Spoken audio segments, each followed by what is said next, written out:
Министерството за здравство информира дека денеска се враќаат 4 од повредените лица во пожарот во Кочани, кои се лекуваа во Хрватска, Шведска и Италија.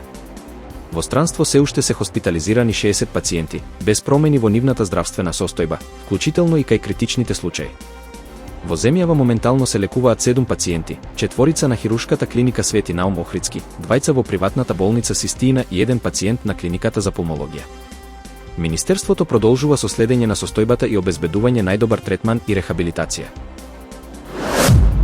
Собранието вчера ја усвои програмата за дополнување на среднорочната програма за формирање, чување, обновување и користење на стоковните резерви, предложена од Министерството за финансии.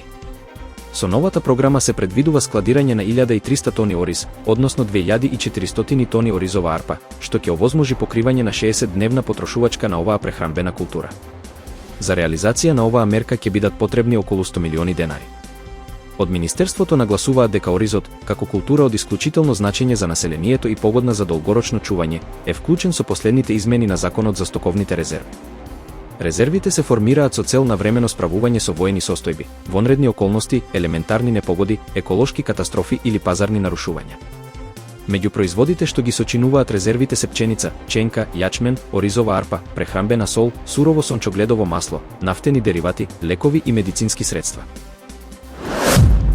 Во ноќниот клуб Jet Set во Санто Доминго, Доминиканска република, се случи трагедија кога покривот се урна за време на настап на познатиот пејач Руби Перес. Животот го загубија најмалку 98 лица, а над 160 се повредени. Меѓу загинатите се поранешниот МЛБ играч Октавио Дотел и гувернерката Нелси Круз, сестра на бейсбол звездата Нелсон Круз. Пејачот Руби Перес исто така е меѓу загинатите. Спасувачките екипи и понатаму трагаат по преживеани под урнатините, додека властите отворија истрага за причините за несреќата. Председателот Луис Абинадер прогласи 3-дневна жалост, а клубот Jet Set, познат како музичка легенда во земјата, е целосно уништен. Кина остро реагираше на новите американски царини од 104% воведени на кинески производи, обвинувајќи ги САД за злоупотреба на трговските мерки. Портпаролот на Министерството за надворешни работи, Лин Џијан, изјави дека Пекинг никогаш нема да го прифати овој облик на насилничко однесување и најави дека земјата ќе продолжи со преземање решителни и ефективни мерки за заштита на своите интереси. Тој нагласи дека доколку САД на вистина имаат намера да решаваат прашања преку дијалог, треба да се однесуваат рамноправно и со меѓусебно почитување. Кина, според него, останува подготвена за разговор, но нема да попушти под притисоци.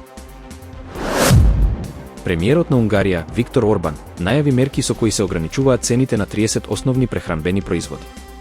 Според новата уредба, супермаркетите ќе можат да применуваат најмногу 10% маржа над трошоците за набавка. Целта е да се заштитат потрошувачите од високата инфлација, која во февруари достигна 5,7%, највисока во ЕУ. Орбан остро ги обвини странските трговски синџири за неоправдани зголемување на цените, наведувајќи дека некои артикли имале профитни маржи и до 70%.